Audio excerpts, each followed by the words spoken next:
Gloire au Seigneur. Bien-aimé dans le Seigneur, le dimanche passé, nous avons parlé assez longtemps resté sur cette montagne. Et là, nous avons vu la situation par laquelle Israël était resté plus de 40 ans sur cette montagne. Et Dieu a dit, ce n'est pas l'homme qui a demandé, ce n'est pas Israël qui a demandé, l'homme a dit, ils ont beaucoup resté dans cette montagne. Et il a dit à Moïse,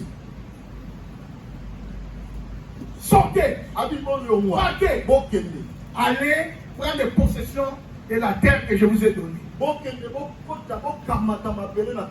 Mais le peuple a voulu argumenter. Ils ont cherché des suggestions. Nous avons dit ceci. Dieu, il parle. Si l'homme écoute, il y a des miracles. Si Dieu parle, reçois la parole. Si tu reçois la parole fera vivre. Et lorsque la parole est là, quelle que soit la situation, si tu reçois la parole donnera sur chaque personne. Mais ils ont écouté la parole. Ils n'ont pas voulu mettre la parole en pratique. Ils ont voulu suggérer. Bien aimé, c'était si j'ai dit à la veillée. L'homme a toujours, il est toujours de proposer. C'est ainsi Dieu, lorsqu'il a voulu faire la femme. Il a dit, si je laisse Adam, il va dire, je voudrais que ma femme soit comme ça. Ou comme ça. Pour que l'homme ne puisse pas s'y gérer. Soit pour ça là. Ça veut dire Dieu, après avoir créé la femme, il a fait réveiller Adam. Et Adam maintenant, il va faire un des beaux poèmes. Voici cette fois-ci, l'os de mes os, la chair de ma chair, on l'appellera femme.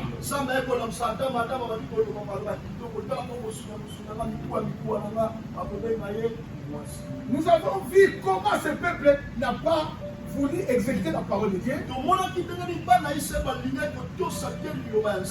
Ils ont retardé leur bénédiction. La promesse était là. Mais il avait le doute. Il ne connaissait pas Dieu. Mais lorsque Josué a pris la commande,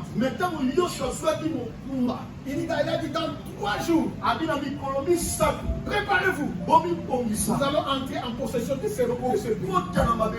Et en 3 jours, Josué est parti. Lorsqu'il a mis ses pieds, lorsqu'il sacrifie la terre, et l'acte d'alliance, on posait les pieds sur le fleuve Jourdain. Le fleuve Jourdain s'est séparé. Et Israël a passé la main au Josué. C'est ainsi qu'ils ont pris possession de la terre. Nous avons dit, l'authentique vie chrétienne, c'est de quitter l'Égypte vers Canaan. Ne restez pas au désert. Le désert, c'est une étape préparatoire. Ne restez pas le désert. Même si maintenant, tu es tenté de passer le désert, cela ne veut pas dire que tu resteras là. C'est un certain moment, Dieu te visitera et tu feras Canaan.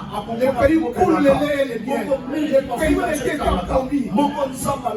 Aujourd'hui, passons à une autre chose. N'oublions pas, bien aimé, notre thème de l'année, au-delà de la question. Prenons le livre de Genèse 26. Commençons à descendre maintenant. Commençons à descendre maintenant. Parce que nous avons commencé verset 1 vers 12. Maintenant nous commençons 12 à 22.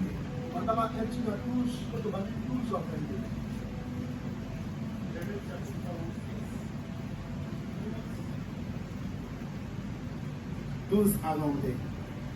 La Bible dit, Isaac s'aima dans ce pays et il recueillit cette année le centuple car l'Éternel le bénit. Cet homme devint riche et il alla s'enrichissant de plus en plus jusqu'à ce qu'il devint fort riche. Il avait des troupeaux, des menus bétail, des troupeaux de gros bétail et un grand nombre de serviteurs. Aussi les Philistins lui portèrent envie. Tous les puits avec Crézeux. Aussi, les Philistins, chez moi on dit, aussi les Philistins devinrent jaloux de lui. Soulignez cela. Soulignez dans votre Tous les puits qu'avait Crézeux, le serviteur de son père, du temps d'Abraham, son père, le Philistin, les comblèrent et les remplirent de poussière. Alors frère, les Philistins les comblèrent et les remplirent de poussière. Mettez encore, soulignez encore ça. Continuez mon écriture. Et Abimelech dit à Isaac, va-t'en de chez nous, car tu es beaucoup plus puissant que nous. Isaac partit de là et campa dans la vallée de Guérar, où il s'établit. Isaac creusa de nouveau le puits d'eau qu'on avait creusé du temps d'Abraham, son père, et qu'avaient comblé les Philistins après la mort d'Abraham.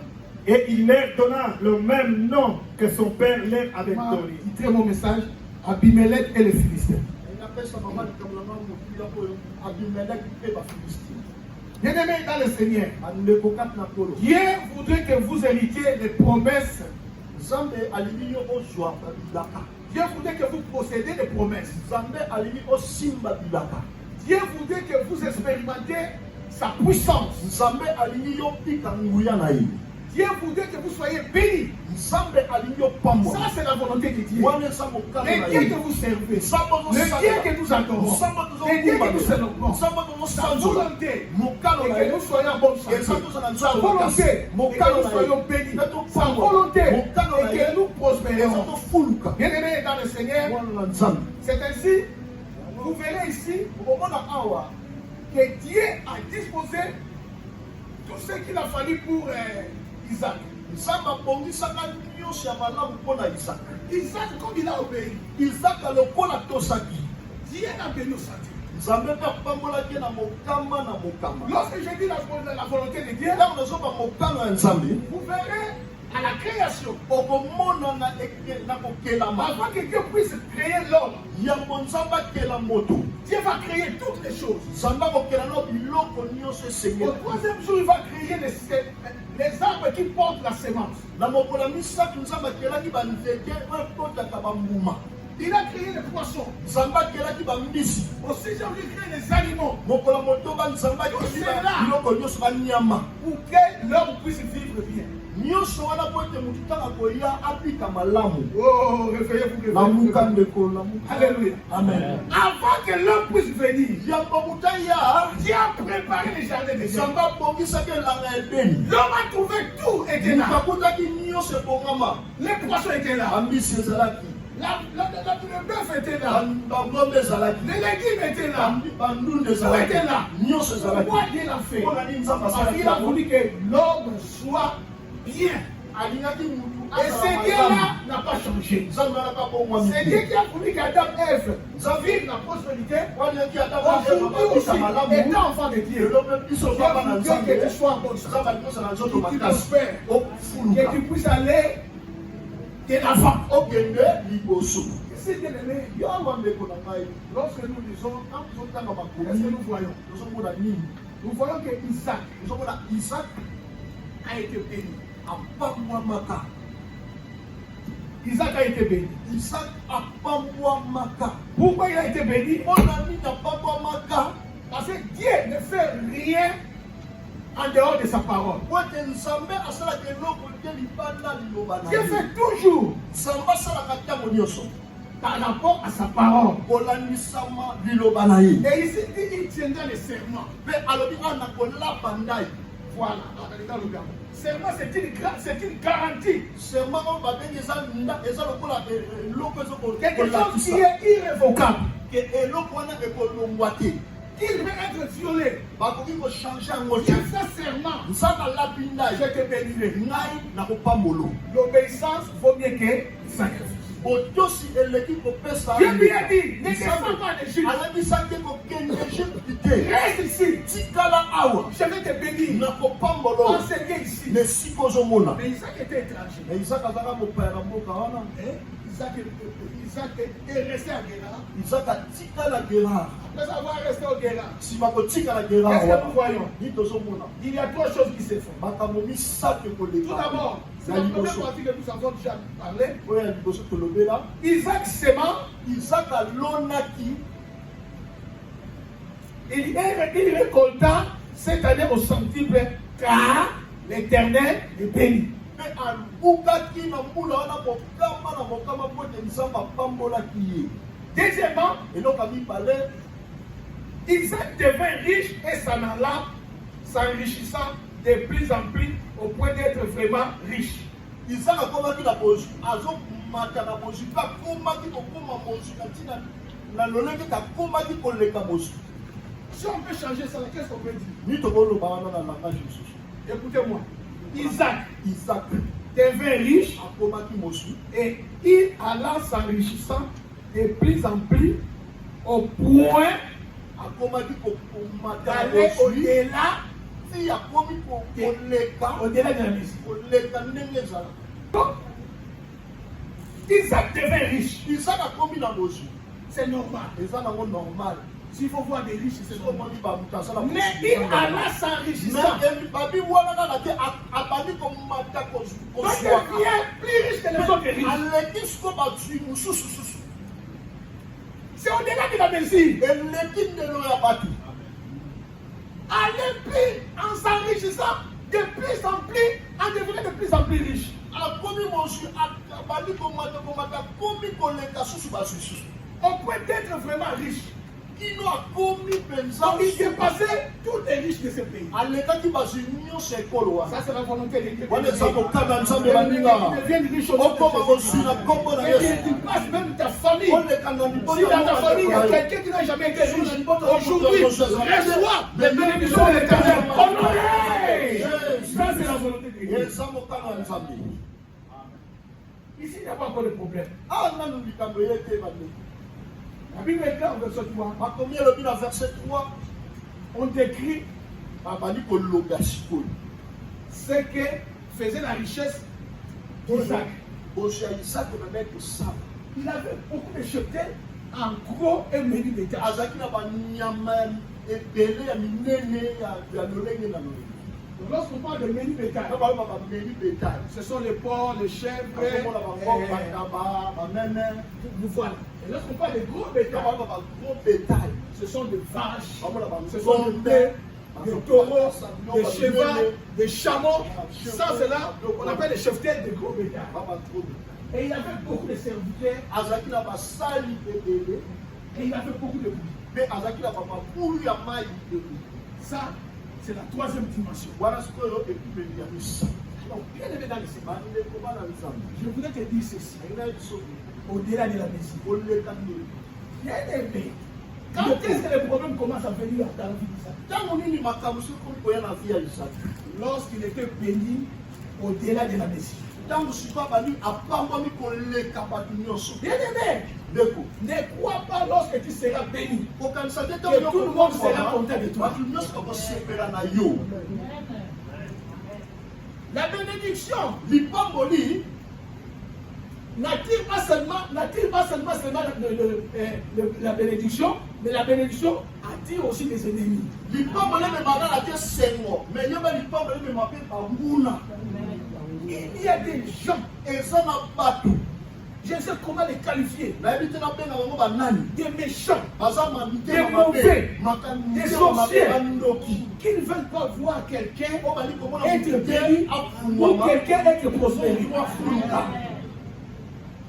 Ils veulent toujours rester sur le même pied Bandi d'égalité. bamona yo kaka bozala ndenge moko. Yo otabala libota na yo. Yo mute pai na Yo yo. za yo. Yo yaka mokolo na yo. Amen. Yo zali yo. Nga mpe zali nga. Amen. Pamboli na ngai. Ezo dépendre pai na yo te. Amen. Soki nga bakanya pambola yo. Amen. Tika apambola yo na kombo na Yesu. Amen. Mais c'est dans cette vie de Munich bien aimé. Na mboka oyo tofandi ya Munich. Le président Poukou est présent. Président Kosi Nous avons un magasin pour le ça 5 ans. Et puis, il y a 5 ans, magasin de caca. apesi yo nde abibisi yo topesi yo nde. C'est la demande de la partie, ça, donc, on a pas de- Ala makolo bamelo bakokopesa pupili. Donc, c'est à 5 ans. Par contre, on peut s'arrêter à l'église. L'église, Oyo. Boy, boy. Et au Kangama.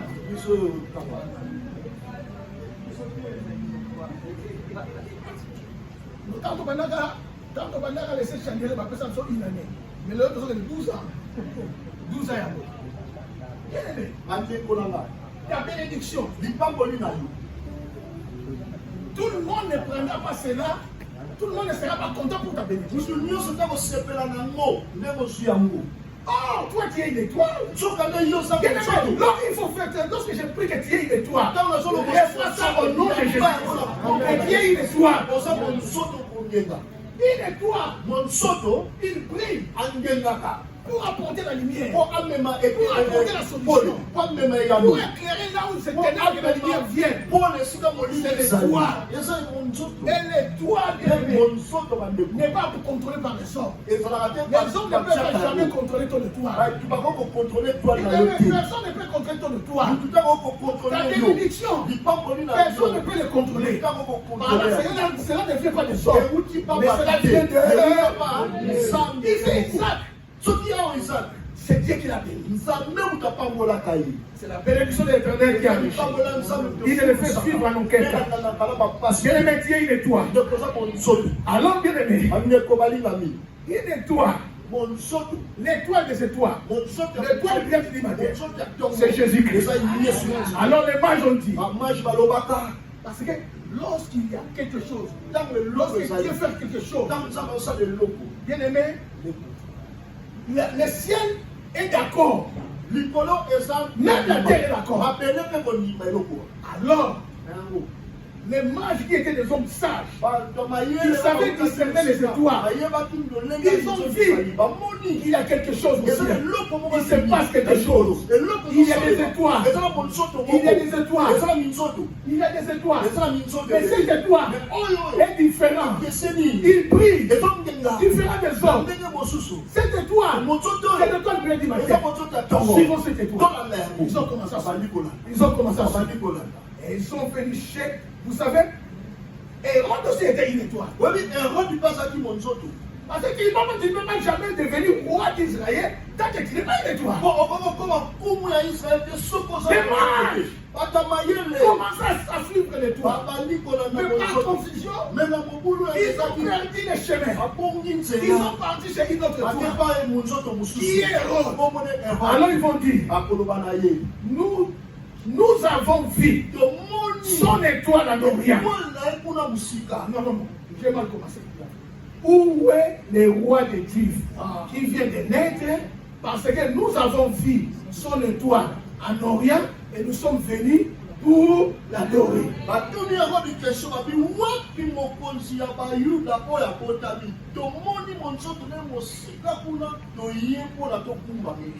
des étoiles. Hérode et Jésus-Christ. Oh, l'étoile brille du matin. L'étoile qui brille. Hérode lui-même a compris. Il a compris. Cette étoile, ce n'est pas moi. Moi, je suis l'étoile. Mais l'étoile brille du matin. Je sais pas moi. Il dit, allez, adorez le pays. Et prenez les renseignements. Et vous viendrez afin que aussi moi, je pars et je l'adore. Un faux adorateur est roi.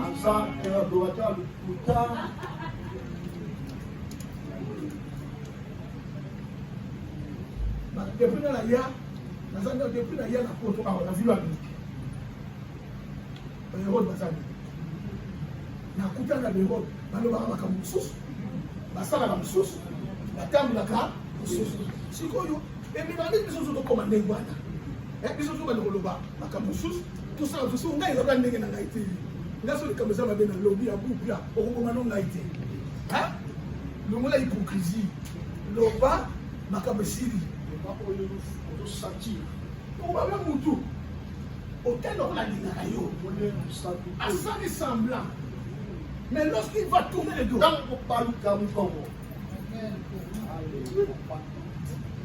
Hérode, un faux adorateur. Prenez les informations. Avec moi aussi, je parle. Et je l'adore. C'est faux. C'est faux bien. Toi, Yo, en Jésus-Christ, kati na il nous a donné ce terme. apesa Tu biso seras l'étoile qui va prier. Tu prieras dans ta famille. Tu prieras dans cette vie de vie. Là où tu travailles, tu prieras. Au nom de Jésus-Christ.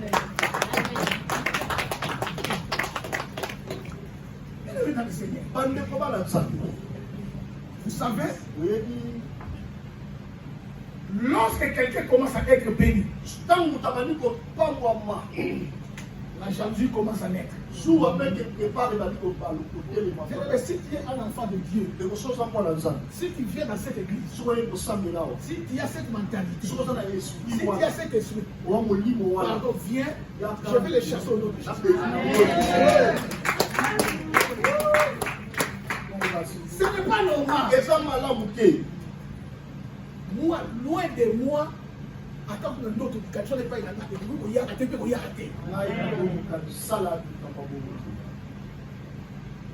La Bible déclare, les patriarches étaient jaloux de Joseph.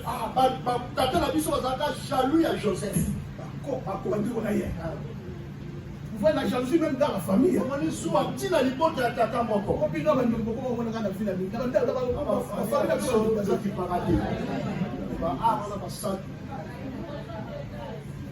Joseph, ceux qui l'ont vendu, c'est ses propres frères. Ils étaient jaloux. Pourquoi? Pourquoi il fait quelque chose il n'y a pas des circonstances qui permettent d'autres circonstances pour savoir ce qui vous aime et ce qui ne vous aime pas. Je ne pensais pas que dans notre église nous devons avoir des ennemis. Voilà le nom de nous avons passé des grands combats.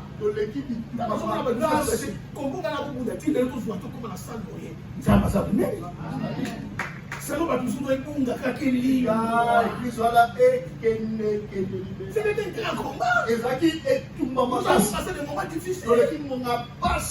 Tout ça c'est quoi? C'est la jalousie. Saoul devient jaloux de David. Pourquoi? Parce que David avait quelque chose de la part de l'Éternel.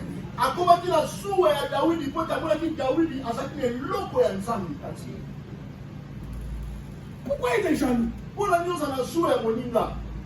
Pourquoi? Les paniers circulent encore. Si quelqu'un est béni, bien aimé, remercions Dieu. Parce qu'après lui, peut-être c'est la jalousie, bien aimé. Dieu n'est pas limité. Les portes de bénédiction sont encore là. Moi, ce qui m'a fait mal, j'ai entendu des serviteurs de Dieu, des enfants de Dieu, qui ont parlé mal contre nous parce que pendant que depuis l'évangile, qui nous n'avons pas aidé. Il y a même d'autres personnes, d'autres serviteurs de Dieu qui ont donné des salles gratuitement. Mes collaborateurs parfois n'étaient pas contents. Je dis parce qu'il faut faire ça. Mais ce sont les mêmes gens qui ont voulu que nous soyons anéantis. Jamais. L'œuvre de Dieu, l'Église a coûté le sang de Jésus. La Bible déclare le séjour de mort. Ne prévalons jamais contre ton long. La jalousie. Pourquoi? Même dans le ministère. Quand vous êtes jaloux, vous êtes jaloux. Na sorcier, na méchant, vous avez dit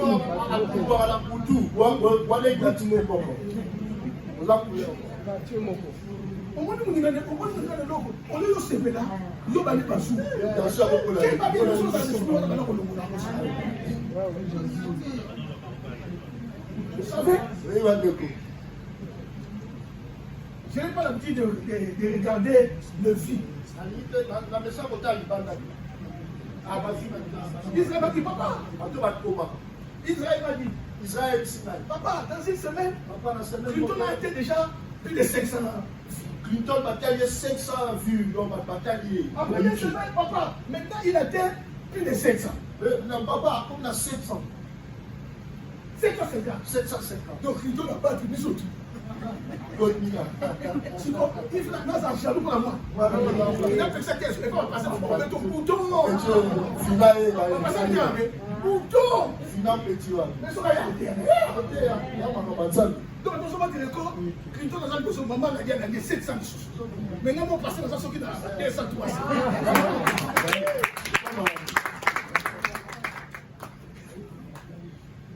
Ça va me soutenir. Ça me coupe. Ça me coupe. Ah ouais. C'est ça. Et ça, comment maintenant? Jalousie. Pourquoi? Pour la ligne, la Bible dit les Philistins, des vers, jaloux d'Isaac. Pourquoi? Parce qu'il est passé au direct de la décision. Il a bénédiction.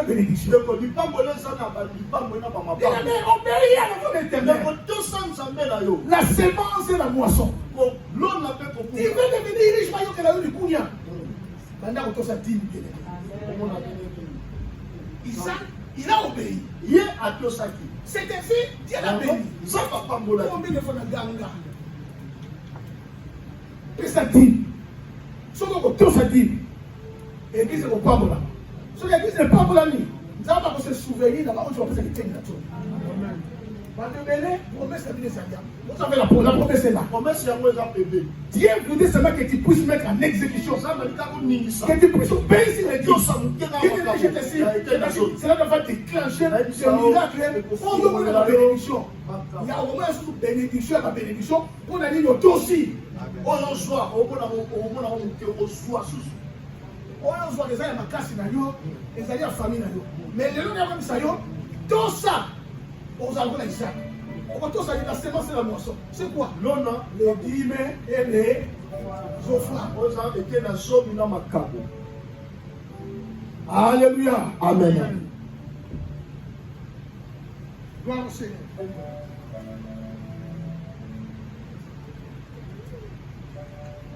Bien aimé, vous savez, il y a des gens qui dans leur vie ont compris l'échec.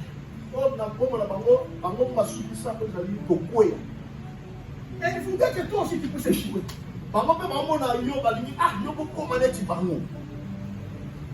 Il voudrait partager ses malheurs avec toi.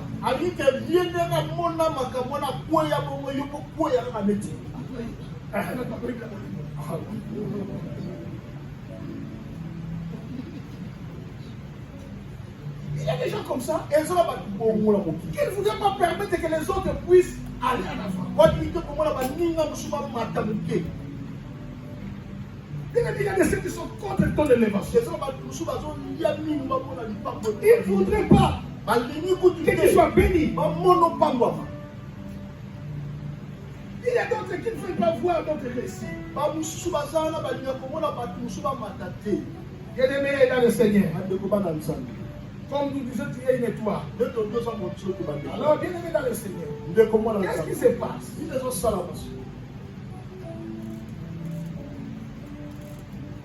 La Bible dit qu'Isaac allait s'enrichissant de plus en plus.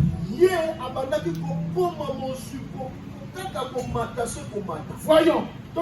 Premièrement, il était béni au centime.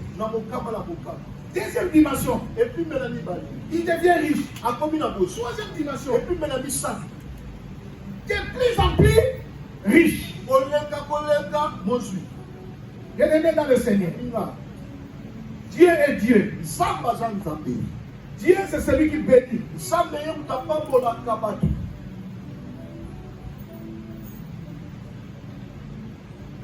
Dieu ne voulait pas que tu sois jaloux.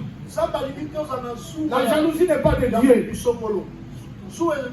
La jalousie n'est pas de Dieu. La jalousie ne vient pas de Dieu. Pour une raison, qu'est-ce que vous aimez? Il faut bien aimer éloigner de la jalousie. Alors maintenant, verset 15. Qu'est-ce qu'il y a au verset 15? Dans verset 15, il est La Bible dit ceci. Tous Tous les puits, tous les puits qu'avaient creusé les serviteurs d'Abraham, son père, les Philistins les comblaient et les remplirent de terre.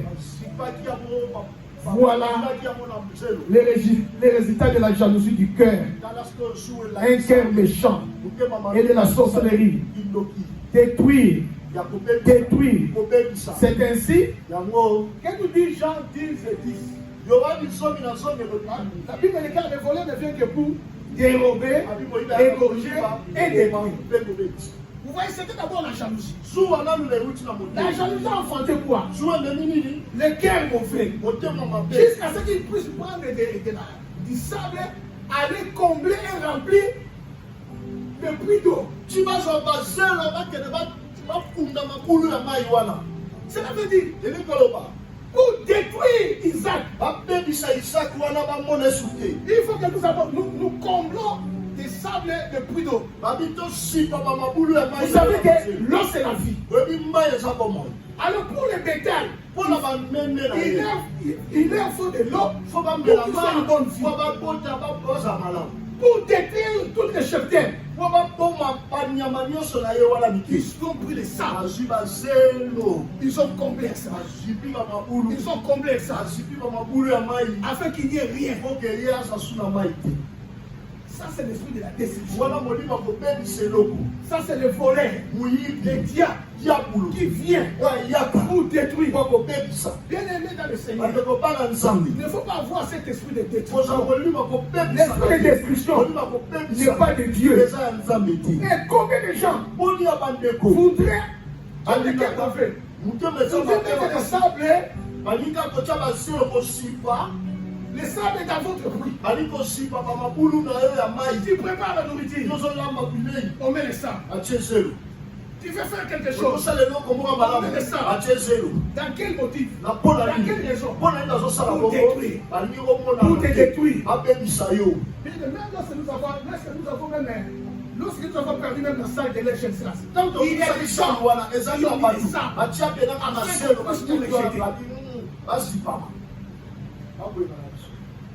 Combien de gens ont des sables dans ce que Dieu a voulu te donner?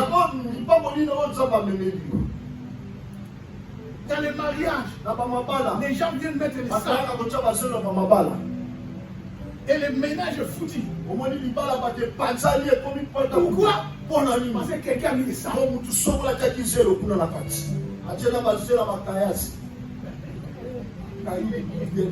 Quelqu'un a mis les sables.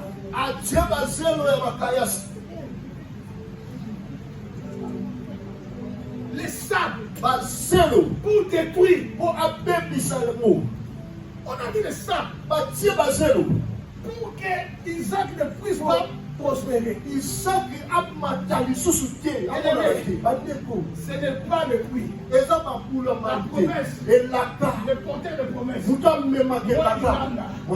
suis un porteur de promesse. Tu peux me prendre. Tu peux me prendre. Okani de boulou, des animés, la robi makara.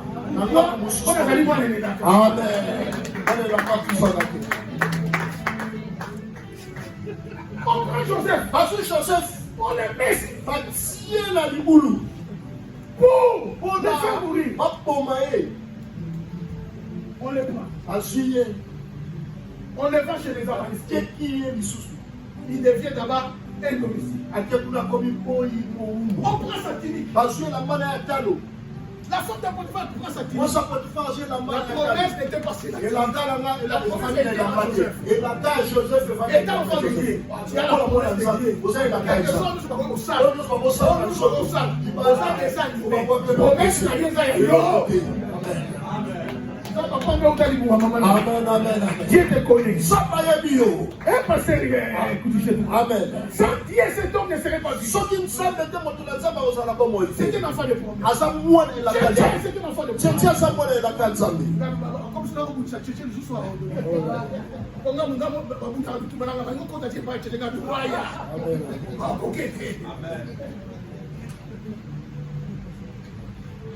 Tu vois?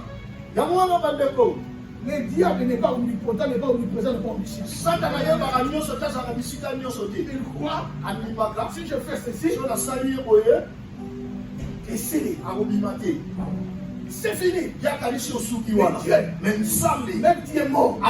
Il est celui qui ressuscite. Il ne sera pas. La promesse est puisse mourir. Il te ressuscitera. C'est accompli. La promesse. Même si tu attends,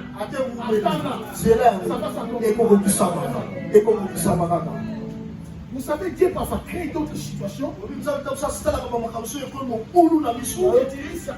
Dieu va comprendre qui te soutient, qui a été pour toi, qui a été contre toi. Oh, pire naï, oh, bien qu'on a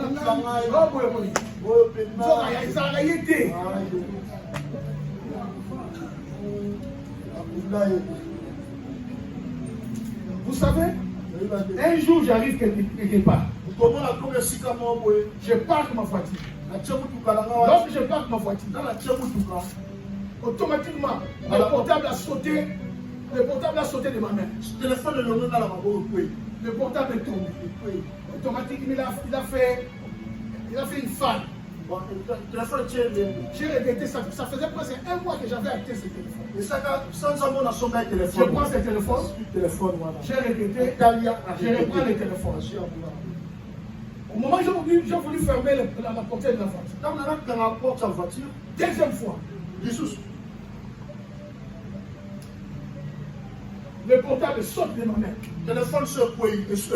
Et maintenant, c'est vraiment comme on dit capoute. Je regarde. C'est un message. Il faut pas oreille.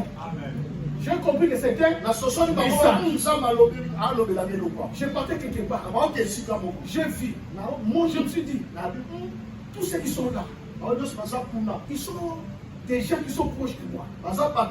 Qu'est-ce que tu veux me dire? Je ne pense pas qu'il y a quelque chose de mauvais. Mais Dieu, deux fois, le portable est tombé. Il y a quelque chose qui ne va pas. Je suis passé et tout le monde rit et on présentait hors c'est là. C'est là le Ngouba. Ngouba sur le Bazouya. Sur le Bazouya, on va vous unir. C'est pas ça l'idée. Balongo lui poso nango. So balongo lui poso nango basala ni. Bakali ni nguba. So bakali ni nguba, ba mama kala ba osala ni. Ba mama kala so bakali ni nguba. Ba mso ba lingi a on fuko di mabie. Balongo lui poso nango. Ba mso so no, poso ne ba lisaka mwa mwamba. Tia ona poso. Ba mso bakali na ona poso. Tant bakali na poso, so ko ta ko tuta. Tuti doit ba so tuta ngai. Do balongo li ngai.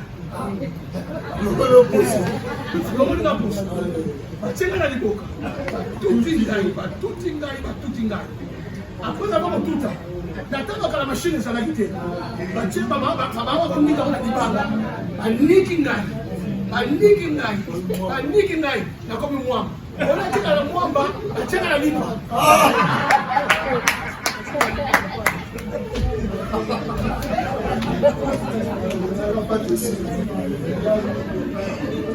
Ça ne même quoi, moi, je vais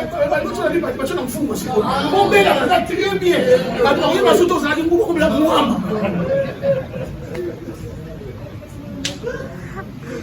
Après,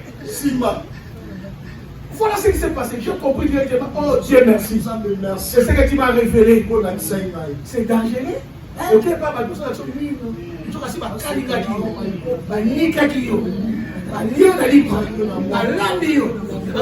ce sont des gens dangereux.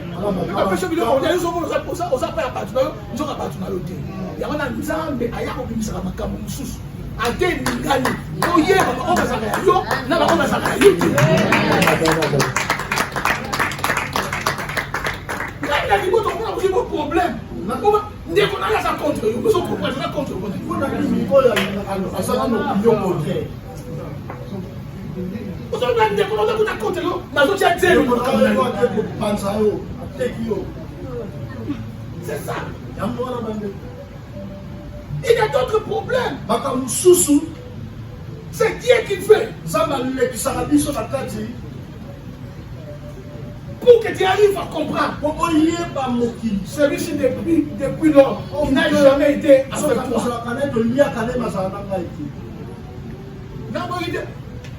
Nango yoka te mibali biso ba boma basi po mwasi yeka pensi mwasi mwasi ba ko pamola mwasi mwasi la fe ba la ko biso ba so ki biso ko tika ni ya ye na ba ko ba ko biso ko mwasi na ko hein nous sommes tous bénédiction et toi on te de moi c'est pas ma attends pas ni mwasi asa de toi d'ailleurs ça peut pas ndenge na ye pas mboli na ye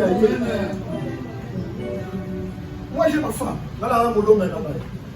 Elle est une étoile. Depuis que ça, il y a un atelier avec plus de 12 travailleurs. C'est là ça joue à quoi? Non, c'est pas. Papa dit que je dois pas maman tété. D'accord, il y a comme ça au salon de coupe. Toi maman.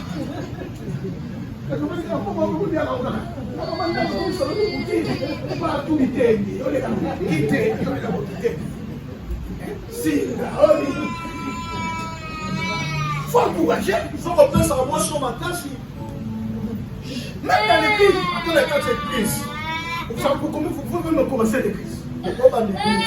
Vous n'avez pas l'idée que Dieu va vous bénir.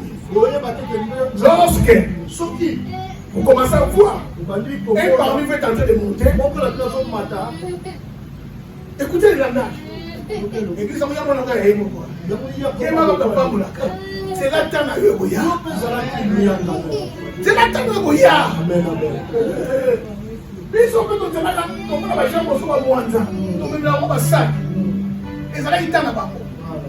Quand vous êtes dans la poche, je sais pas. L'église, sont là, soyez sa beauté. Et pour qui qu'on s'en dégaine, ça l'a quitté, sur la tige à Nangaï, n'a qu'elle n'est pas carré.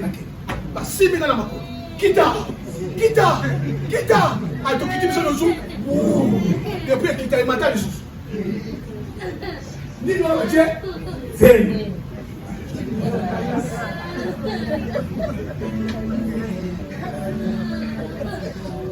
On a mis du sable. On a mis du sable. On ne veut pas que tu puisses s'épanouir.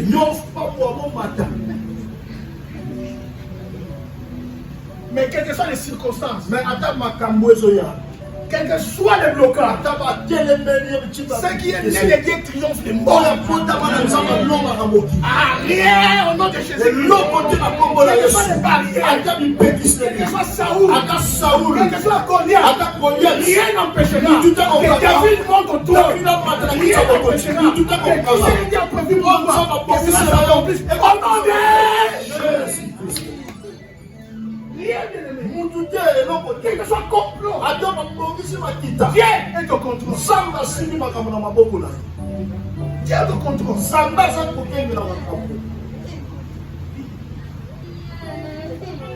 Quelqu'un qui tue sa femme, parce que sa femme est en train de prospérer.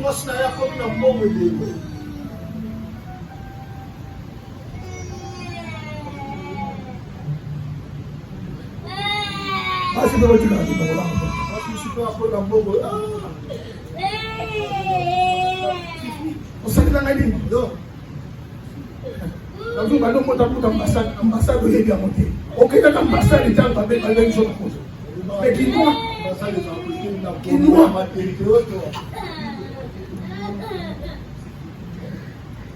Vous savez l'histoire des lions, je pense, avec les lièvres je pense que les lions, les lièvres et les singes. Parce que lion était dans un lion avec la tête à l'épaule. Et les lièvres passaient. Les lièvres. Chef. La chèvre est passée. Et les lions lui a supplié. Aide-moi, réponds-moi. Alors, la chèvre lui a aidé. Le lion est monté. L'autre lion est monté. Tout ça, Madame Théo à Lyon. Il veut aligner, déchirer la chèvre. Aligner le tabac. Chez la chèvre a résisté. Quand même, il y a peut-être. Alors, c'est la lièvre qui passait. L'antilope qui passe. L'antilope qui passe.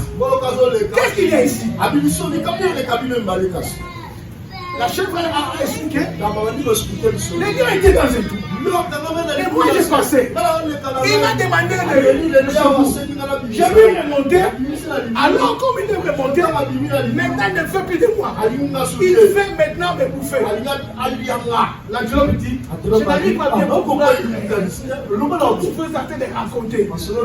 Bon, chacun puisse reprendre. Chacun puisse prendre sa première position. Et lui est parti. La chèvre est restée. Alors Antilope a dit bye bye. Parce qu'il y a des idées. Il y a pas de madame. On est là au soignant.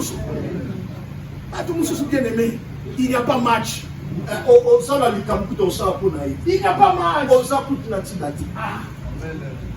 Il n'y a pas match.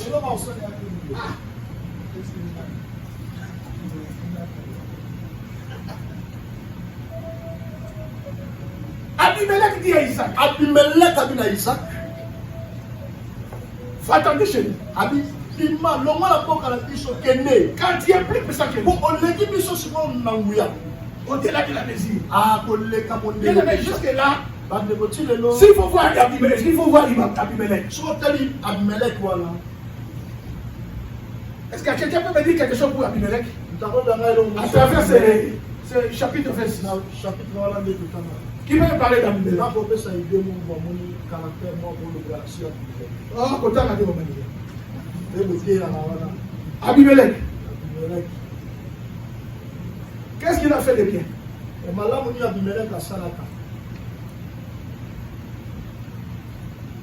Bien aimé, lorsqu'Isaac a menti que Rebecca était sa petite sœur,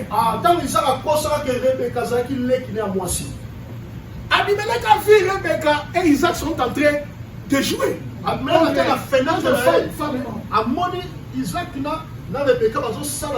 Et il a dit, mais pourquoi tu nous as menti? Isaac a dit, j'ai eu peur au film. J'avais peur peut-être qu'on pouvait me tuer à cause de Rebecca. Alors Abimelech prend la défense maintenant d'Isaac. Celui qui touchera cet homme, sa femme, mérite la mort.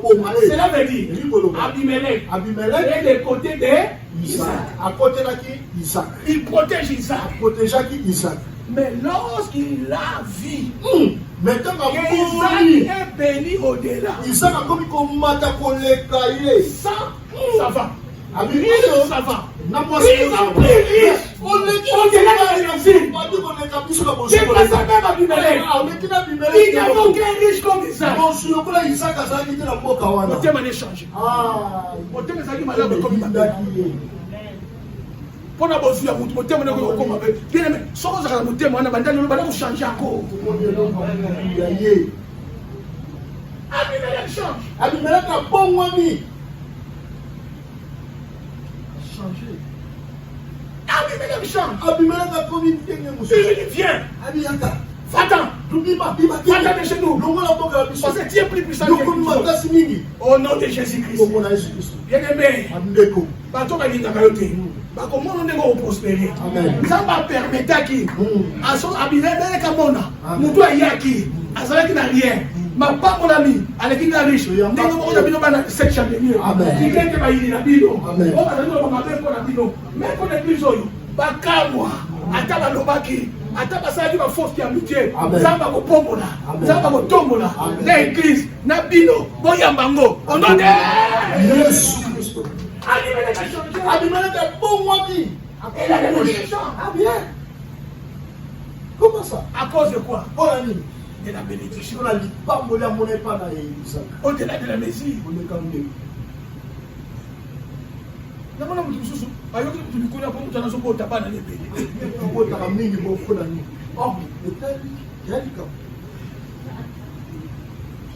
Sois une zambe. Un frère zambe. Sois un peu tata. Où est le problème?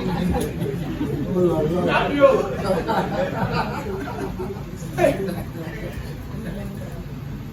Moi, ça n'a pas été ça. Moi, ça n'a pas été ça. Avec qui n'a des années, non, mais là. Oui, on peut pas qui n'a gagné. Alors, moi, il y a pas qui m'a passé. D'accord. Bien aimé dans le Seigneur. Ne peut pas t'en Afin que, au-delà de la Messie, qu'on les candele. même, et qu'on dévoile même dans ton basalaka, à ça, il y a amitié moko, dans la logo là. Regarde comme quelqu'un comme Abimelech. Regardant, on voit comme si c'était vraiment un ami proche. Mais il a changé. Pourquoi? Au-delà de la Messie. Lorsque je parle, il y a beaucoup de gens qui ont été trahis. Pourquoi? Parce que Dieu l'a visité. Moi-même, combien de médisances, combien de calories, combien de forces à faire? Pourquoi?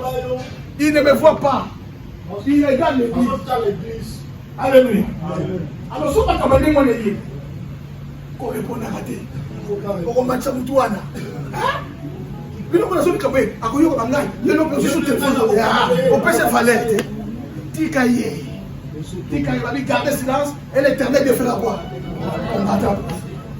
On dit, par le béné, Makambu Bazoua, Toba Mona Yamabe, Ezalité. Pour la Likamu Soussou, mais peut-être, par contre, la Likamu Yamabe Soussou, dans le lait Yamabe, tout le monde commentaire qui Likamu Soussou dans le lait Yamabe, Moutou na yoka passe. So on va permettre de passer na Moutou yoka qui. Azong c'est la yoka. Yoko mona passe au mona. Amen. Nakamba bonto ke ça la boy. Côté à quel bon na mona. Jomo ka bonto passer moi aussi. Ah.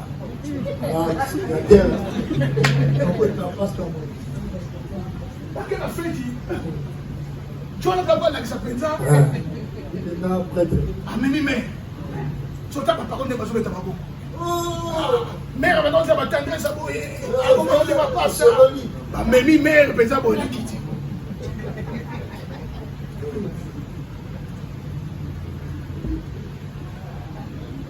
Il faut sécurité ça. Il faut sécurité ça. Frère, il faut sécurité ça. Les gens de Moutoua, il y a un ça sac à mer, on a bon à Kewa. Attends, frère, sac à mer, il y a un sac. Na parlé yo que la moitié de frère pas sur la mer. Que fait dit? Là on est là bengana yi. Attends passer bengana là-bas. Passer comme que le là kende na yo. C'est ça bien aimé. Oh, on sait pas ça la mer, la mer ça. Là c'est le côté la mer. Alléluia. Amen. Alléluia. Amen. Il est dans le Seigneur. Ne peut pas Dieu Nzambi fera à Kosal même Ata ceux qui étaient contre toi, même ceux qui ont voulu te faire mourir, verront ton élévation, verront ta bénédiction et te verront Seigneur prospérer parce que être béni au-delà de la musique, c'est la volonté de Dieu. Dieu voudrait cette année, quelles que soient les circonstances, quels que soient les obstacles, quels que soient les géants, que ce soit la mer, nous serons bénis au-delà de là. Ça, c'est la volonté de Dieu.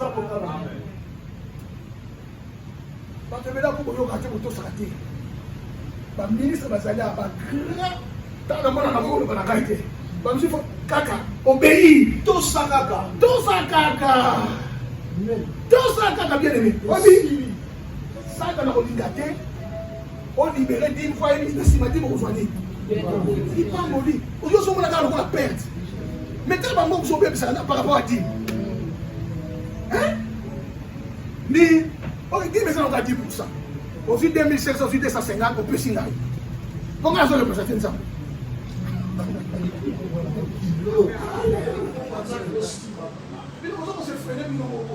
Au-delà de la mesure pour mettre sa loi. Mais pour saisir la mort, il y a encore besoin de. Alléluia. au-delà de la maison. Isaac a obéi.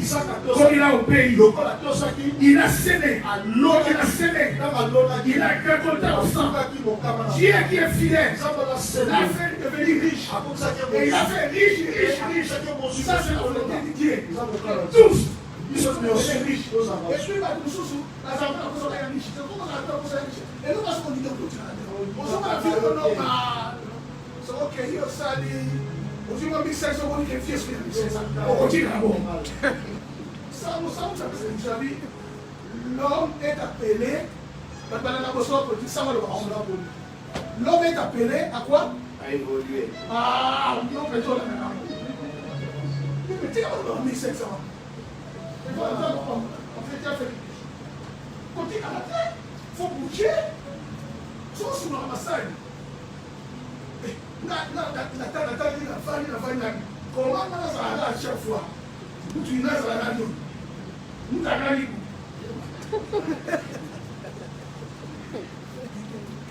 Comment ça nous t'a dit?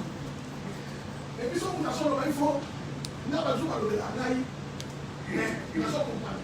Nous avons là, il y a un moyo. Les amis, on a des amis. Pierre, on est. Pierre. Mais, vraiment, je l'ai assuré tout. Moi, la télé, regardez. Assume.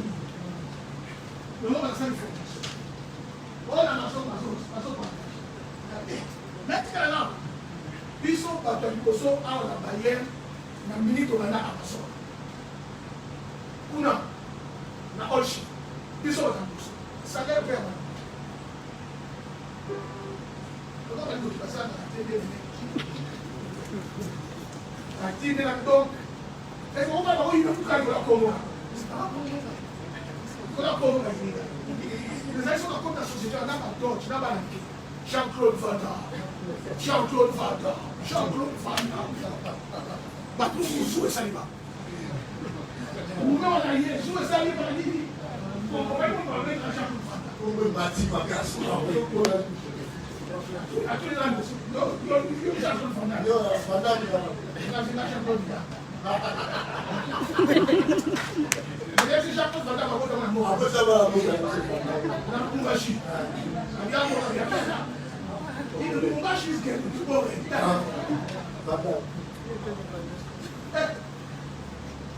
Nossa, na brigatina não é possível. E vai escutar o que déjà embouteillage. O sangue nós escutamos o som da embouteillage. O som ainda com 23 anos. Aujourd'hui, il faut que alors, on a tout les lignes, on a côté des lignes, pas du tout, il y a des côté Wana, ça va monter à dire, on a banni tout ça. Alors, on a côté de la Tini, nous savons qu'il y a une livraison, côté de la Tini, au Bibi, nous ne voyons pas de côté. Pas tous les Japonais, on a aussi un Tibet.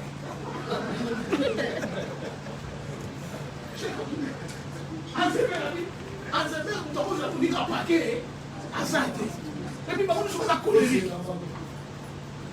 Par contre, nous sommes à couler. La ligne, il s'est laissé au bout dans la nation. La région, c'est la commande déjà livrée. La zone sur la rallye, on a joué. La salle, il a bougé. Hein? Sur le niveau bougé. On a bien aimé. La dose, je vais former le terrain. On reçoit la même formation. Hein? Les autres qui étaient avec les scènes, nous, quand on a accompagné dans ma classe, c'est la formation. Amen. Amen.